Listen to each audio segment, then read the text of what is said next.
Governance Summit. We have the third plenary today with the theme Cybersecurity, Data Governance, and Corporate Governance. Prior to COVID-19, most companies perceived their worst-case cybersecurity scenario as a computer virus that would shut down computer systems. In fact, just the opposite has happened. A human virus has forced virtually entire workforce online, making companies more reliant than ever on their systems. The stakes of protecting those systems from a cyber attack could not be higher. Over the past year, business leaders have had to face an uncomfortable truth. It's become impossible to sit as the head of a company and not address the threat of cyber risk. Cyber attacks are increasingly pervasive and can present near existential threats to companies, and boards of directors and CEOs need ways to evaluate them. This has led to an explosion in the demand for cyber risk measurements, both inside companies and among external stakeholders. There has been an increase in responsibility and expectations from the board in mapping the technological and cyber risk and fostering the resilience plan for successfully steering the organization to a new normal. Well, the discussions during panel today will broadly focus on above pointers and deliberate on key issues and challenges related to cybersecurity and data governance and effective mitigation of cyber risks towards strengthening the corporate governance framework. I will not get into any details as we have an eminent and distinguished panel with us. It is my pleasure to introduce Mr. Shailesh Haribhakti, non-executive chairman and independent director on many reputed boards. He carries with him 4 decades of wisdom and enriched experience. He is also passionate about teaching, writing, and public speaking. So thank you, Mr. Haribhakti, for your time and for kindly agreeing to moderate today's session. We also have with us Mr. M.D. Ranganath, member of the board, HDFC Bank, Mr. V. Ramakrishnan, CFO, Tata Consultancy Services, Jatin Dalal, CFO, Wipro, and Deepa Shishadari, partner, Deloitte India. I welcome you all, and without much ado, would straightaway invite and request Mr. Shailesh Haribhakti to start the discussions with his opening remarks and for the moderating the session, please. Thank you. Thank you very much, Vikas. Let me begin by congratulating CII for choosing the theme of this particular session.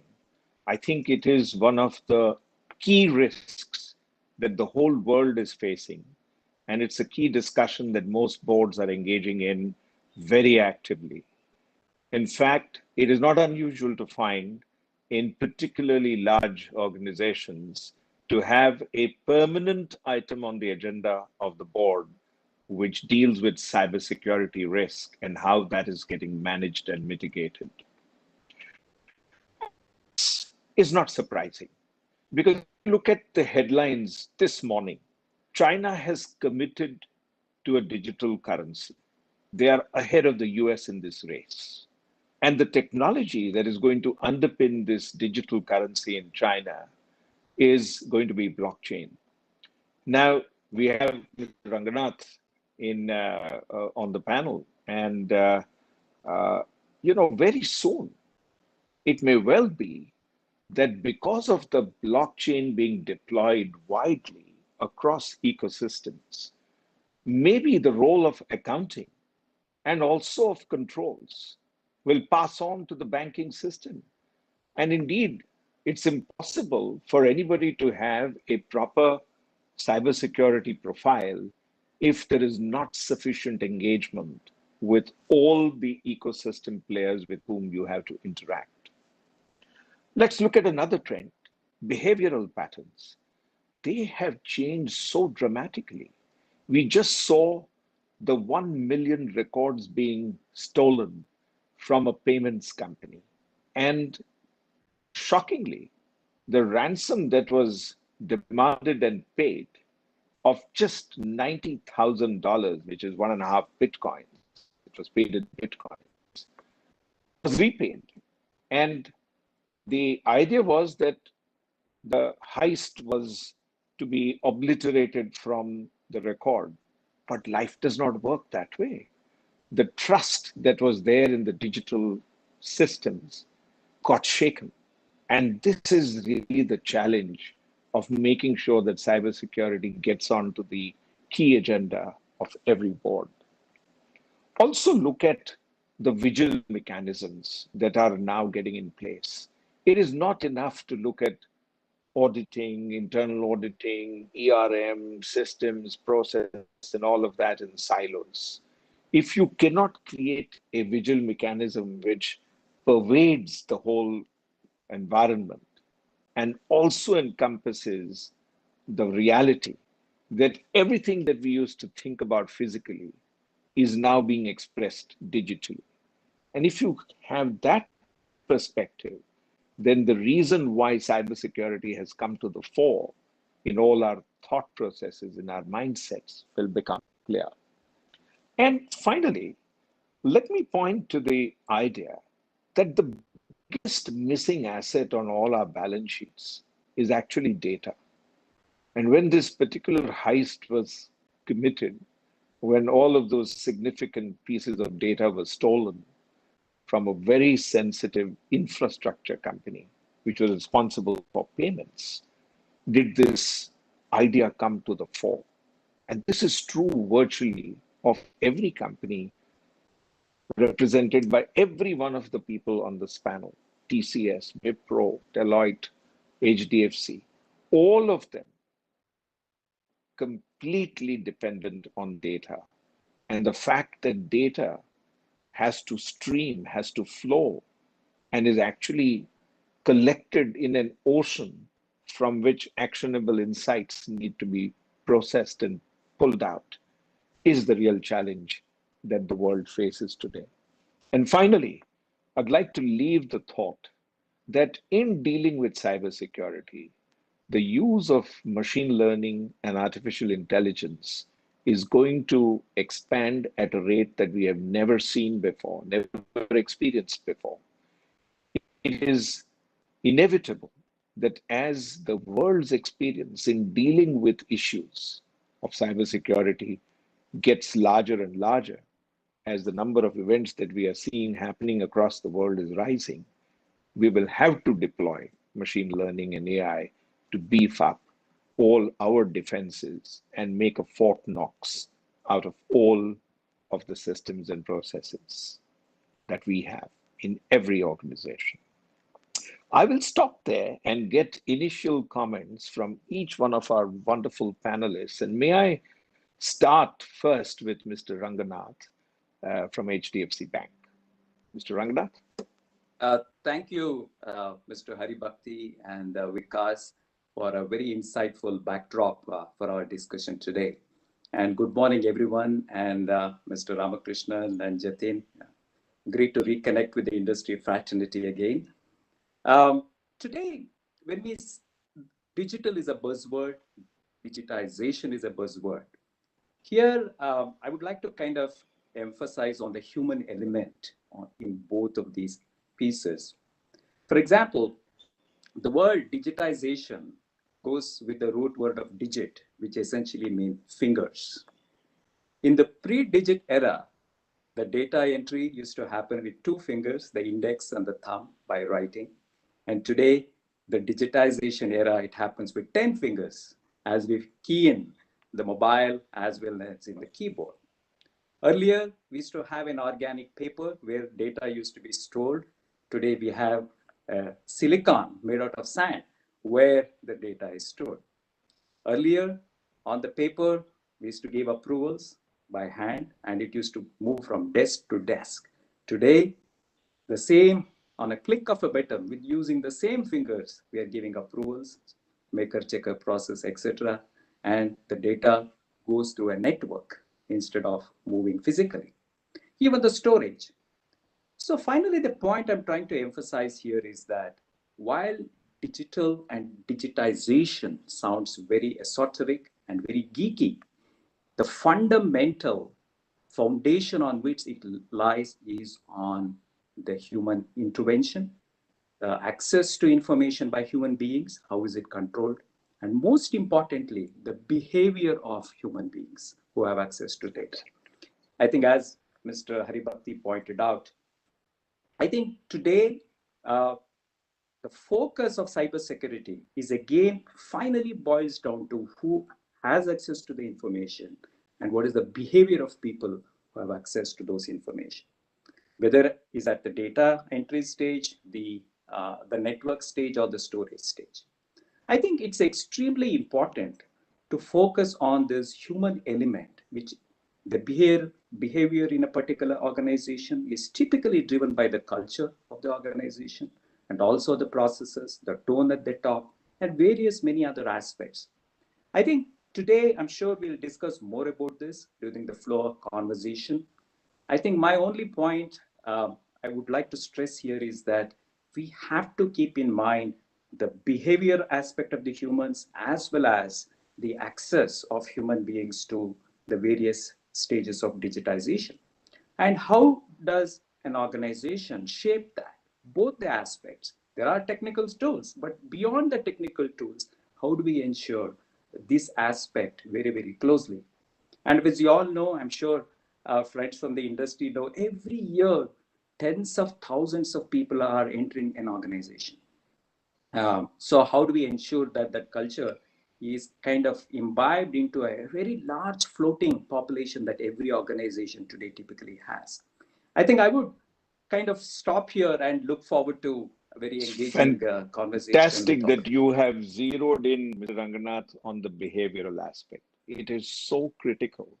It will drive the difference between a protected organization and an unprotected organization is the focus on behavioral aspects. Thank you for bringing that very critical point out. May I now invite Mr. Krishnan from TCS to give us his initial thoughts and maybe a story. Yeah. Good morning, Mr. Haribhakti, and on all the participants. Thank you. Thank you, my fellow panelists as well. I think I will just take it from where Jonathan spoke about behavior. Actually, behavior is really supplemented with awareness and training. Whether it's an organization with 100 employees or thousands of employees, whether you are in whichever industry you are, today the digital world is with all of us.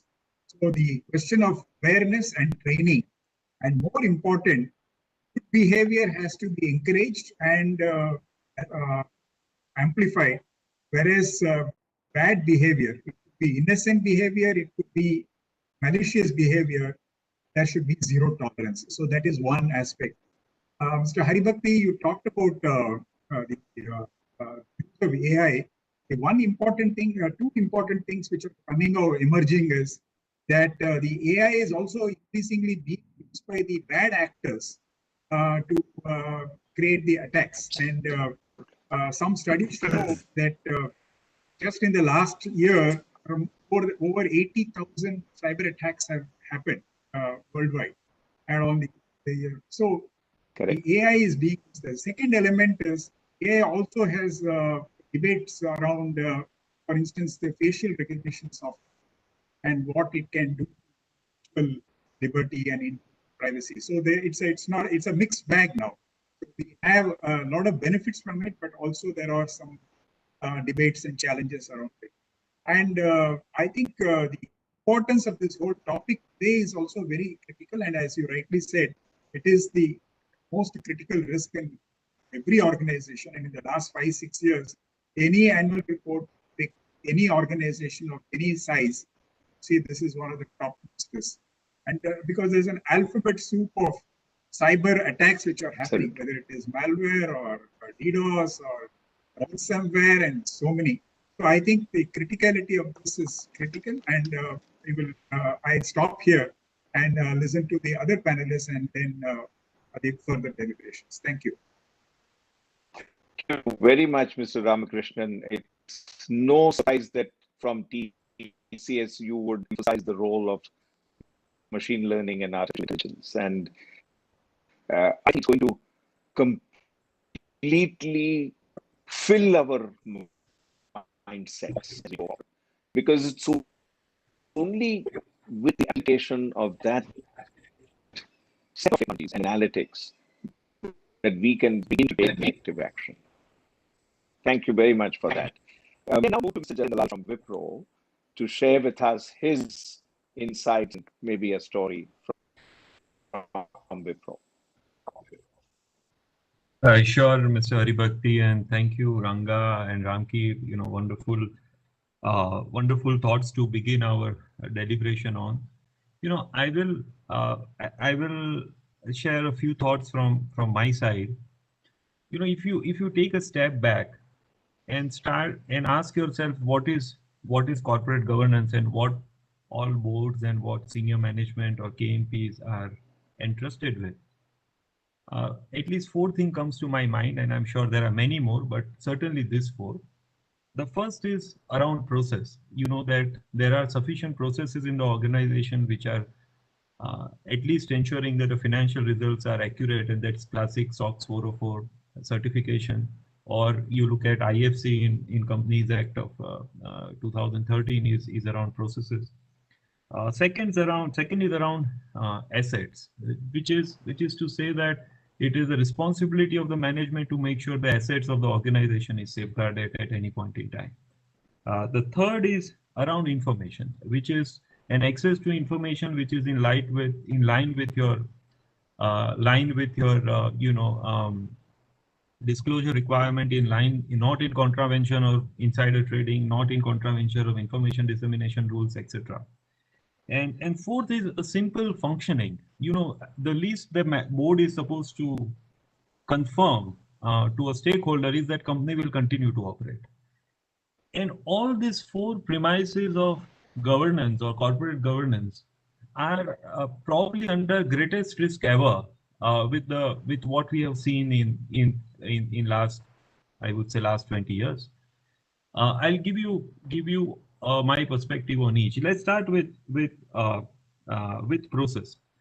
The most fundamental assumption is in a process and the controls around those processes is that the process works, because only when the process works, the controls will work.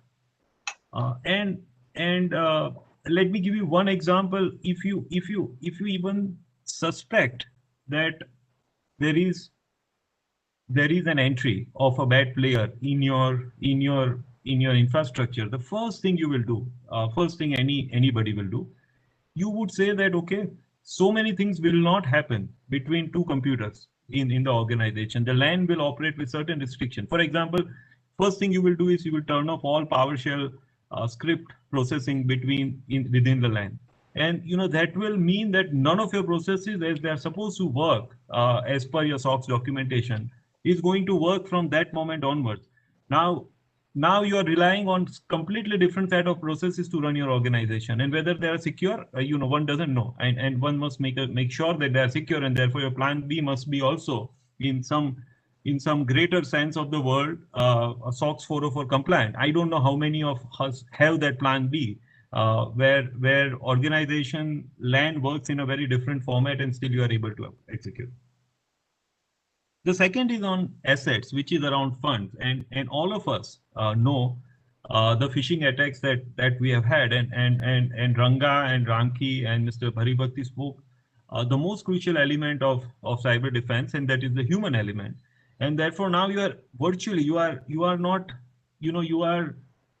are hiding your employees. I mean, every organization is hiding account payable and banking guys. I mean, in Wipro, we don't give them their business cards, don't have email ID, they don't have phone numbers. We specifically tell them not to mention on their LinkedIn that they are part of a banking team or accounts payable team.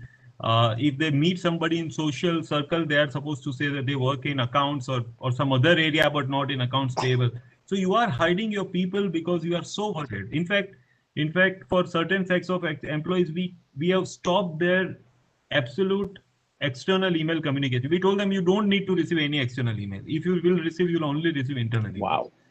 Wow. So that is the second. That is around the access, safeguarding your asset. And with this also, you are not sure, because I receive an email. I am sure Ramki does, and Ranga and Deepa in form receives. I mean, I keep on getting supposedly from my CEO emails every few weeks saying that, are you in office? I need something get done. So they still reach out to me, and I'm sure they reach out to many of our finance executives.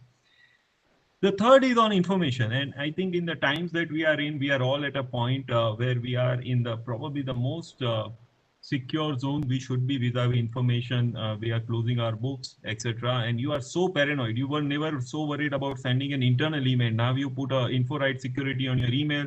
Some of the information you don't even want to, your classified information which will be never be sent on email. It will be exchanged through a SharePoint or similar device. So information itself is worry, and if God forbid if some large company had some leak, one would be forced to declare that to rest of the world in 24 hours based on. So it is nerve-wracking. And finally, going concern, which is saying that the organization will remain going concern. And I think the cybersecurity fundamentally questions that assumption. Suppose Absolutely. somebody comes and puts a firmware or puts a on my all databases, or some large companies all databases tomorrow, what we will function. I mean, that's not something board can say with confidence. I mean, none of the boards today say that in 15 days my data access and my functioning would be what it is today. And with the organization models moving more and more virtual, it's even more difficult. Probably business models like ours, which is TCS, Infosys, Wipro, can still survive. But if you are only an online model and it has been hacked, then what will you sell, and how will you ascertain, how will you certify to shareholders that will be going concern? You may not be going concern. So these are the 4 points. I think the foundational pillars of corporate governance are getting challenged by cybersecurity, and we should be very cognizant in that manner that we are under that threat. Finally, I will talk a topic which Mr. Haribhakti spoke about in the beginning, which is AI and machine learning. And as all of us know, 95% of the attacks are not new attacks. They are not day zero attacks. They are the attacks which have happened before so many times, so many other places. And therefore, there are scripts which are running, which doesn't require anybody. It doesn't require any cyber player to play. It is just looking for the 2009 version of Microsoft Windows, and wherever it finds it, it will download that software which is exploiting that vulnerability which is sitting in 2009 version of Windows. And similarly, more importantly, some of the servers which were never upgraded for some reason by patch management, and they are still carrying the firmware which was established on them when they were sold first time, and they are all more vulnerable than ever. And unfortunately, servers are facing the internet. At least applications are inside in some form.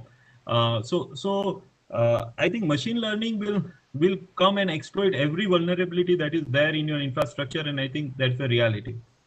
And other example of AI and machine learning, I did few months back I was in a 6-month program at Stanford, and one of the things that we did was an in-room experimentation around stealing $1 from a bank account, and we had a view of certain information about an individual and no information about the password, and I had a software, and which is freely downloadable, by the way. If I give you the name, you can put all the relevant information about you, like for example, Mr. Haribhakti's home, Mr. Haribhakti's name, his office address, his car number, and it will do a brute force testing of what could be a user ID. And for password, I just did dictionary. I just let it run through dictionary, and it didn't come in Oxford, but I ran one more dictionary and I could crack it. It took me around 7 minutes to steal that $1 from that bank account. Of course, it was meant to be cracked. It was for a novice like me, but I'm sure it is. I mean, I was shocked that how easy it was if you write tools to just execute. It doesn't need any intelligence to do that. So I think AI ML is only making the problem even graver than what it is, even in absence of it. So that's my thoughts about it, Mr. Haribhakti. Wonderful. Sorry, I went a little more than my allotted you have time. given us the classic chore police hail digital version. And I think that's the way that we should hold it in our heads to make sure that the police keeps ahead of the chore. Yeah. But very interesting, and thank you very much for that sharing, Jatin. We now turn to Deepa to give us her perspective. Yeah, thanks, Mr. And Haribhakti, and Deepa. thanks, Mr. Haribhakti, and very good morning to everyone. When I look at the topic as well as what my other co-panelists have mentioned, the way I look at it is the way technology is transforming the way businesses are run today. Earlier, we may be using technology to do some parts of what we were supposed to be doing. Whereas today, the technology drives how my business model needs to work, right? A classic example is like, earlier when I wanted to manufacture a car, I would first do the design of a car and see how technology can be embedded in that. But today, the technology drives in the way the design of a car needs to be done. And also cybersecurity needs to be embedded by design in that entire model from a business standpoint, right? This happens on one side. On the other side, what we look at is like what all my co-panelists and you had mentioned, Mr. Haribhakti, as far as cyber attacks are concerned, this is a data that I was reading last week that the cyber attacks have surged around 3 times to 1.6 million last year. On an average, they report about 3,137 cybersecurity incident every day, and this is 20 times more than what was happening in 2016, right? So as all individuals, we are depending more on technology, and then there is cyber attack that's happening in parallel. Now, what are the key things that as initial thoughts that I would like to leave, especially from a board standpoint, for the board members to be cognizant of, is I would think about it in four aspects. One is to see whether the right cyber strategy has been adopted by companies. When I mean by right cyber strategy is to make sure that there is a framework in place. The frameworks keep updating, is being updated on a periodical basis. There is right cyber talent that is available to manage cyber security. We are looking at cybersecurity more holistically. It is no more just the IT systems that is coming into picture, but it is more the enterprise security that needs to be there. And if you're on a manufacturing kind of a setup, the OT, IoT kind of security that will come in, the data and information that is available at a plant level might be much higher risk than what we could possibly look at from an from an IT system standpoint. So we got to make sure that we have the right cyber strategy in place. Next is to make sure that we secure our environment by having the right tools in place.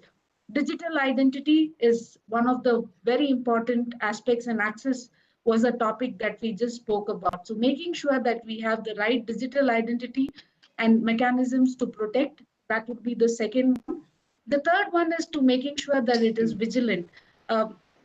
Sometime earlier, I was working with an organization where the best of the technologies were there, but then the baseline standards from a cybersecurity standpoint was missing, right? And that reminded me of days when I used to kind of be in a hurry to be running to office, where I would lock my house, but leave the keys at the door. And then I would think I've done everything right, but then the keys are there. So that reminded me of that particular scenario. And the last one is to making sure that we are resilient, right? We have the right mechanisms to, come back in case there is an incident. So what I would like to leave here as initial thoughts is that there is no magic bullet for from cyber attacks other than preparedness to counter the attacks when they strike. So that's the thought that I would like to initially leave, Mr. Haribhakti. Oh, back to you.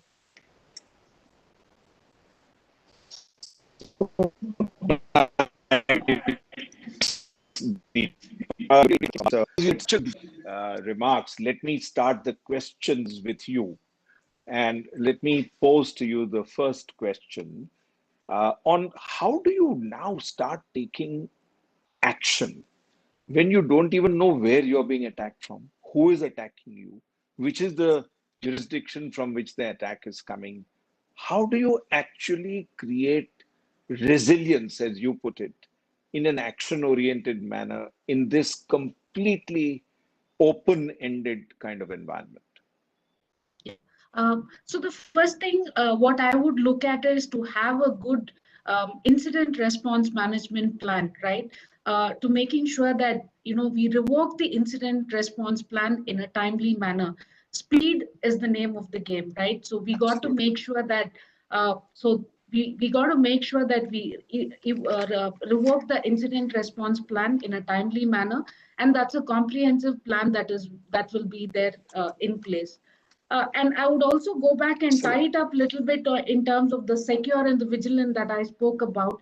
There was a kind of um, paper that I had read where it said that if you had the right tools in place, you may be able to kind of pinpoint and recover to that incident or identify that the incident had happened much faster than when you did not have a particular log, right?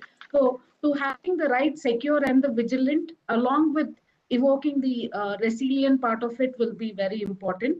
As far as the jurisdiction is concerned, it's a very complicated complicated way to find out from where did the attack really happen, right? So what typically gets done is you have a cyber expert, you have a forensic expert, and then we also may have to kind of go back to the cyber crime, the police and the cyber crime for us to identify such threats and from where it is originating, right? So that is a combination of things that I would look at. Excellent. So what you are bringing out is the value of being proactive. You're also emphasizing something that Jatin said, that if you have got scripts which are actually creating the cyber attacks, let's have the patches and make sure that every patch that has become available for you is actually in place and installed. So fantastic point. Let me ask the next question to Mr. Ranganath. And, it seems like from what you said, and I recollect what you said in the initial stage, it seems like the earlier non-digital era was perhaps safer than the current digital era.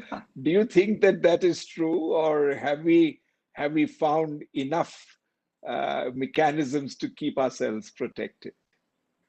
Thanks, Mr. Haribhakti, and thanks, Deepa, for some of the insights there. No, I think the point I was kind of emphasizing is that whether it is pre-digital or post-digital, human element, the digits are at play. The 10 digits are at play.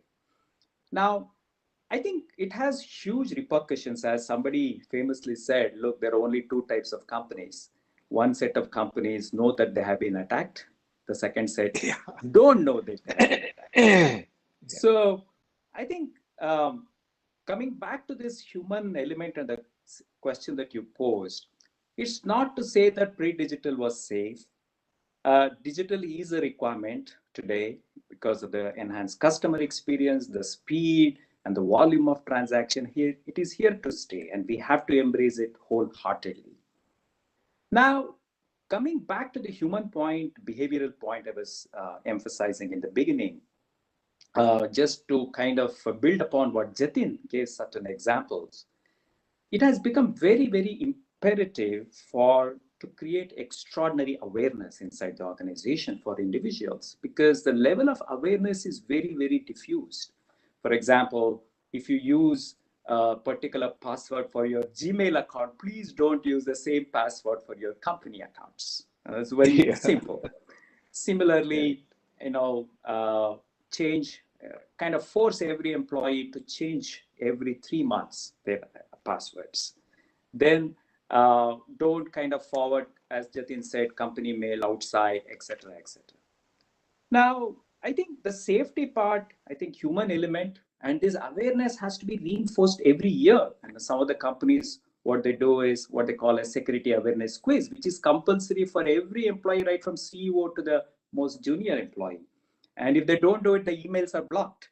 I think some kind of enforcing certain awareness and precautionary measures one can take is one of the biggest way that one could protect in the digital way. Now, the other part is, the other part that Mr. Ramakrishnan also mentioned is really how do we constantly kind of use these tools to kind of be aware that these things are happening. I'll give you one simple example. Typically this maker checker process, everybody tells, hey, please don't share your passwords, right? Maker and checker should not share your passwords and keep it alive so that it is very, distinct.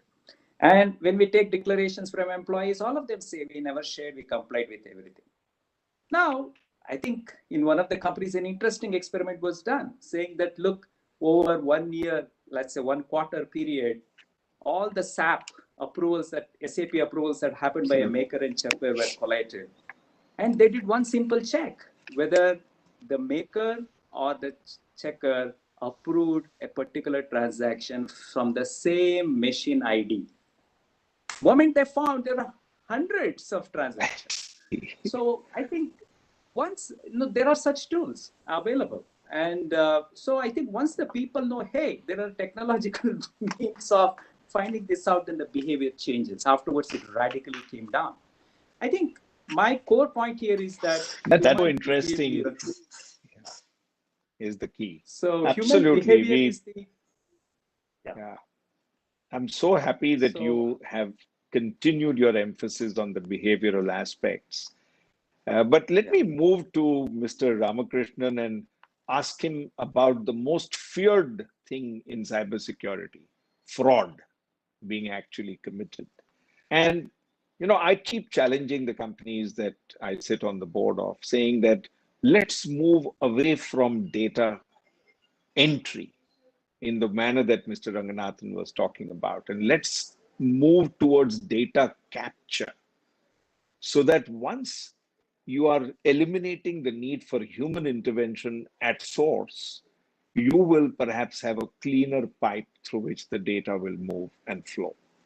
What is your thought process on how statutory auditors and internal auditors and all the risk management systems, why do they fail to catch the fraud that happens?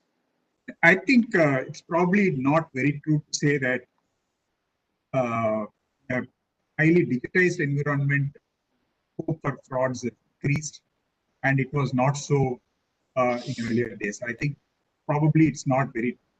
But having said that, technology is the real answer for this problem as well. Even if it exists, technology is the problem, is the solution, because you talked about multiple stages of data entry or processing by different people. Can avoid that. Most of our current systems, you have to make enter a transaction only once, and after that you can cut it in multiple ways in how you want to do it, so that you eliminate that chances of any mischief at different stages, whereas you control it at the initial stage. More important, use of data analytics. I think that's the most important. You can look for patterns. You can look for from that predict what could happen and prevent. So technology gives the answer as well. And if absolutely brilliant. If I can take half a minute more, if despite this frauds happen, I think it is it goes back to the same behavior, because greed is something which has lived through millennia, so that will not go away. So if there are people who want to beat the system, they will try it. But at the same time, technology can help prevent that, or if mitigate or reduce the impact in a big way. That's what I would. Perfect. Such a good emphasis on technology to beat people who are using technology to create the fraud. Brilliant. I think if one can get under the skin of that thought, big change can happen. Jatin, moving to you, have you seen during the COVID period more breaches and larger risks? And do you think that there is the need for planning for special isolation and other mechanisms which would keep your data protected, particularly if you're on the cloud and you're using data services externally? Yeah, it's a wonderful question, Mr. Haribhakti. This is the I would say the world that we were living in before and during COVID and probably after COVID is very, very different from cybersecurity or cyber or management of cybersecurity standpoint. You know, the most classic textbook answer to pre-COVID world was perimeter security, and all of us know about perimeter security. We felt so good putting fourth perimeter and sixth perimeter around our organization and felt that so long as employees are inside, it doesn't matter whether there is a server there which has not been patched up for last 50 years. It's okay to have that because you have perimeter security. Everything has, as we all know, gone out of the window, and virtually you are operating in the stateless world of open internet. Now, yes, so therefore you need to be significantly more aware of the things that you need to do now. I think, and the most fundamental answer there is I would say in 4 steps. The first would be the preventive, and preventive starts with the endpoint protection. Endpoints, unfortunately for large companies, are 100,000, 150,000. Companies like TCS is about maybe 400,000 employees who are accessing company systems from all over. So the security which is provided by either a VPN would be useful, but more importantly, to create a great awareness issue in the behavior of employees, because the boundaries, as it has blurred, people tend to access internet news websites, Times of India, for example, even as they are working on a code which is going to a customer. So, you know, how do you make sure, and not, I'm just using a team of Times of India, but any such website could and especially if it's not a prominent or well-established names like Times of India, could have a lot of things there which could you know, this is a very common attack called cross-site attack, which can take place between the two. So one is to protect the endpoint. Second is to, you know, harden your process, harden your environment, and by that I'm saying, you know, harden your servers. They are not pre-configured for something. Your patch absolutely done. You have from a preventive standpoint, an internal team which is looking at the periphery on a daily basis. You have an external, what you call a red team, which is constantly trying to attack you from outside and making sure that, you know, they are not able to penetrate you, means somebody else is also not able to penetrate you. That is preventive. Then detective, and I think detective is key. I would say preventive, no matter how hard you try, Mr. Haribhakti, somebody will breach you. I think that's reality. You cannot get away from that. I think the key is to stop the lateral movement of infiltrators. And most attacks are successful because the malicious players have been able to civilize the organization for a long time, 2 months, 3 months, 8 months. If you have a good system which can throw them out with a good detective controls in 4 hours, 5 hours, 6 hours, I think you are safe, mostly safe, because if somebody is finding a way to come over the compound and enter your factory, but he's not going to reach your vault in that instance. So long as you found it and threw him out again, you are okay. So I think detective is very correct. And the third thing is incident response, and incident response is key, as Deepa was mentioning before, and we all tend to confuse incident response with expertise which lies with us, which is generally managing things well, but not having a in-depth view of anything. Which is really, you should have incidents management team A and team B. Team A is really the technical team, and team B is the people like us who know how to manage the law, how to, communicate to our stakeholders, etc.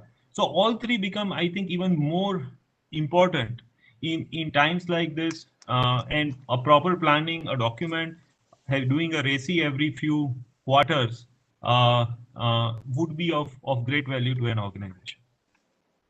Thank you, Jatin. That was so very, very insightful. Deepa, I'll ask you two questions in one. What do you think will be the influence of personal data protection law, particularly as we all begin to work from home, more or less, we are forced into doing that? And is there any insurance against cybersecurity that you recommend? Okay, so as far as the data protection, India Data Protection Bill is concerned, I think it'll be, it'll be very good to have that in place in India, which will give a lot of comfort, and putting in a lot of controls from that standpoint will give comfort to us as individuals, as organization, and also how our clients look at us. As far as preparedness is concerned, I would look at it like, there are organizations who are already prepared or are compliant to GDPR requirements, or a California Act, or any other privacy regulation that is prevalent in other countries. So from a preparedness standpoint, those organizations may be a little way ahead in terms of handling things from a data protection, the India Data Protection Act, whereas the organization who have not started in that journey will need to really not wait for the act to come into picture, but start working on it is something that I would think we need to do to protect our own data. Very, very practical advice. Very practical. Yeah. So that's one thing. And as far as cyber insurance is concerned, I know it's always good to, cyber insurance is not going to protect us to say that nobody can hack us or any of that, right? Do we have a partner who will take, where we can transfer our risk to some extent, and making sure that having a cyber insurance will force us to relook at the overall cyber framework that we have at an organization level across the 4 layers that I spoke about in a much better way. So precaution. Excellent. That's what I would look at. Should not lull you into being lax, and that's a Yes. fantastic insight and very good advice for everybody. No matter what other protection you have to be vigilant, continuously proactive, as Jatin was saying a little while ago, the preventive and the detective stuff. Mr. Haribhakti, if you're okay, I'll add to what Deepa said on insurance. Please go ahead. Yeah. I would believe that your best insurance, of course, is the financial insurance is key, but the best insurance is really to have a very good incident response team. I can tell you one example which I've seen in real world is that there was an attack, and attackers were inside for around 5 months. They had infiltrated the system in a very, very meaningful way. And the way they had attacked it was very simple, that all the lateral movement was silent, meaning that if you discovered first 5 machines and you eliminated the program from that, 10 machines will awake once they knew that the first 5 are dead, and once you kill those 10, then 20 will awake, and then once you kill that 20, the 40 will awake. So you can imagine how difficult it was for organization. They were overwhelmed because every time they thought that they solved the problem, the problem was multiplying by 2. So I would say financial insurance is key from a balance sheet standpoint, but at that moment, to be in control is to be a great insurance, is a great incident response team is what I would say, Mr. Haribhakti. Fabulous. Great point. I'm so much in favor of that. People need to know who to call. You need to know where is your supplier who's going to help you. All of this is so critical. Yep. But for Mr. Ranganath, 2 questions, one from the audience and one from me. What board member qualities do you think are required to handle this whole new environment? Do you need technological, innovation-oriented board members, risk-oriented board members? What is that? And 2, Please name 2 or 3 best practices that you have seen implemented at HDFC Bank, which help cybersecurity. Thanks, Mr. Haribhakti. I think both are great questions. I think given, as Jatin was saying, technological expertise has a limitation, I think, as well as the board members are concerned. How much ever we bring the technological expertise onto the board, I think it will address to some extent, but it will not address all the aspects. I think the way I would say is that the board has to kind of ensure how independently, for example, the penetration testing that the company undertakes. It's not from an inside security team saying that I did it, everything is good. I think one of the practices is that, look, every quarter, how can a different independent agency, different, not the same one, can do penetration testing and directly fresh view, fresh view from outside in perspective and directly present to the whether it is IT strategy committee or the risk committee of the board. I think that brings in a fair amount of comfort level, saying that, look, there has been a fresh eye perspective. Then the second one, the most important thing is about, I'm laboring that point, is that on what are the measures taken by the company on enhancing the awareness of employees at all levels on simple stuff like passwords, changing, what they should be aware of. So would you say, Mr. Ranganath, that it is important to give people stories which will tell them about incidents that have happened in other parts of the world? And do you insist as a board member to make sure that the incidents that have attacked somebody else cannot or should not have visited your bank? Absolutely. I think, as you rightly pointed out, the stories by way of case studies, people understand only case studies saying that, look, this happened, etc., etc.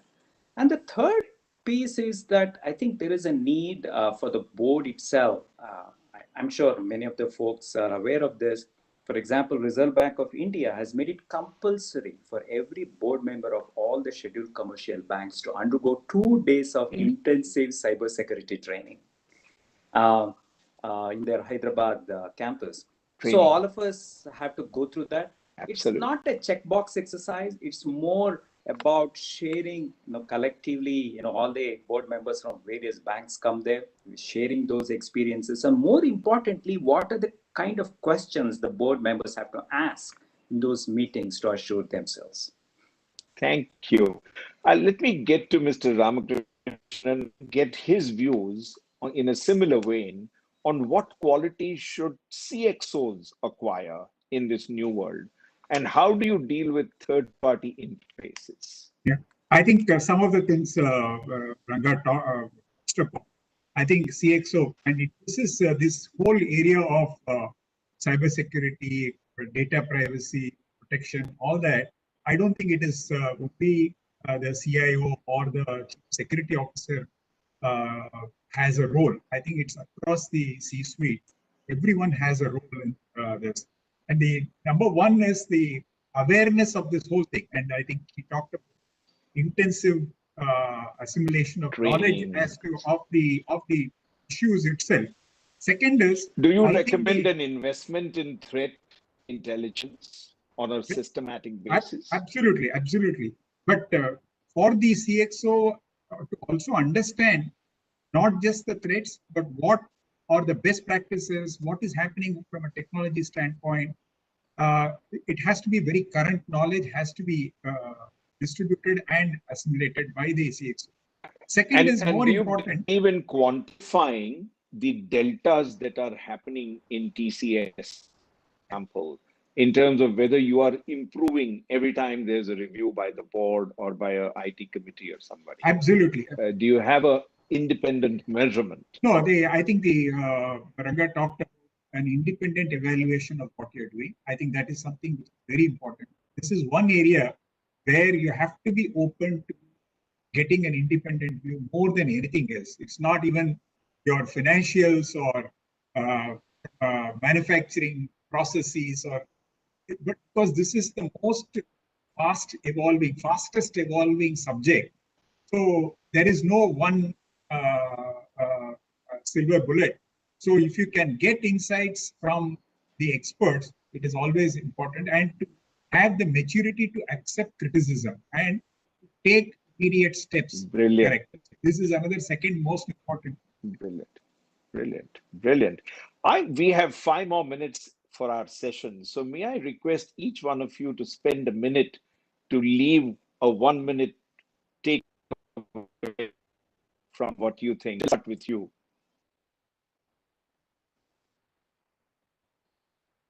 Yeah, I will. I will say this is a unique topic, and thanks for having us over. I will leave with you something that probably you would you as in the audience will have to ponder over. I think it will test cybersecurity going forward. Will also test our value system and beliefs. The reason for that is I know a case of a couple of years back where a certain databases were encrypted, and an email was received by organization from a cyber sort of escrow, where they said that we are holding the key to the encryption, and it will self-destroy unless you put certain bitcoins in it in 24 hours. Now, Right. Now, what do? Do you really put that money because it is too costly to recreate? It's impossible to recreate the database, or you don't put that money in because you don't want to deal with it. But on the other end, you are not dealing with the cyber criminals. You are dealing with an escrow, which is as good as dealing with a lawyer or a bank. And it is telling you transparency. I have it. It is a digital escrow. It is saying I will self-destroy it in 24 hours. And Right. finally, that organization didn't.